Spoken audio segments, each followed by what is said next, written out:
عام نمازوں میں یا شہر میں یا گاؤں میں دیہات میں دیکھا ہوگا، جب امام صاحب فرض نماز کے بعد فرض نماز پڑھا لیتا ہے تو بلند آواز سے لوگ کیا کہتے ہیں، ذکر کرتے ہیں، لا الہ الا اللہ، اسی طریقے ذکر و اذکار کرتے ہیں۔ تو مجھے یاد ہے جب میں قرآن پاک پڑھ رہا تھا اس ٹائم پر یہ کسی نے اعتراض کیا تھا کہ بھئی نماز عبادت ہے، اللہ تعالیٰ کی رضا ہے، تو آپ نماز کے بعد یہ ذکر کرنا کون سی عبادت ہے؟ یہ کوئی عبادت نہیں ہے، نماز سب سے بڑی عبادت ہے، اب ذکر کرنا اس کے بعد کوئی عبادت نہیں ہے، یہ خام خواہ کرتے ہیں۔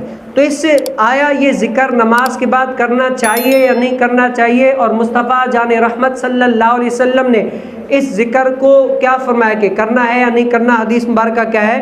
حضرت ابن عباس رضی اللہ تعالی عنہ نے خبر دی کہ فرض نماز سے فارغ ہونے کے بعد بلند آواز سے ذکر کرنا نبی کریم صلی اللہ علیہ وسلم کے عہد مبارک میں یعنی زمانہ مبارک میں تھا، اور حضرت ابن عباس رضی اللہ تعالی عنہ نے فرمایا کہ میں لوگوں کے نماز سے فارغ ہونے کو ذکر سے جانتا تھا کہ نماز یعنی مکمل ہو گئی ہے۔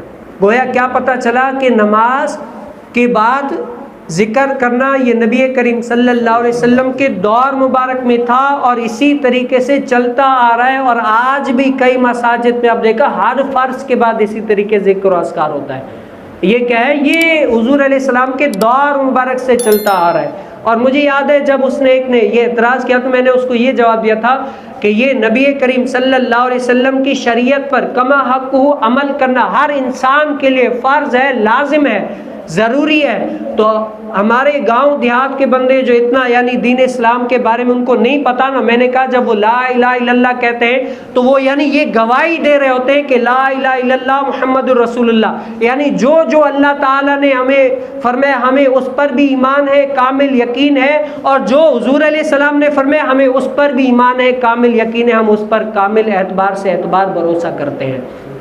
اور پھر یہ طریقہ کیا ہے؟ یہ صحابہ اسی طریقے سے جانتے تھے۔ آج جیسے فرض نماز پڑھ رہے ہوتے ہیں نا، بھئی پتہ نہیں فرض نماز جاری ہے نہیں، صحابہ کرام اس بات سے اندازہ لگا لیا کرتے بھئی زور سے اب اگر تکبیر کہی جاتی یا ذکر و اذکار کیا جاتا تو اسی طریقے سے صحابہ کرام جانتے تھے۔ اور کون کہتا ہے کہ نماز میں دعائیں نہیں ہیں، ذکر و اذکار نہیں ہے؟ نماز میں دعائیں بھی ہیں، ذکر و اذکار بھی ہے۔ آپ جو سجدے میں رکوع میں یہ جو کرتے ہیں سبحان ربی الاعلیٰ سبحان ربی العظیم، یہ ذکر ہی تو ہے اور کیا ہے؟ اسی طریقے سے آپ دعائیں معصورہ پڑھتے ہیں، اللہم ربی جعلنی مقیم الصلاۃ، یہ جو دعائیں پڑھتے ہیں یہ دعائیں تو ہے۔ پوری نماز عبادت بھی ہے، ذکر بھی ہے، دعا بھی ہے۔ اب نماز میں آپ کو تینوں چیزیں مل جاتی ہیں، عبادت بھی ہو گئی، ذکر بھی ہو گیا، اور کیا ہے؟ دعائیں بھی ہو گئی۔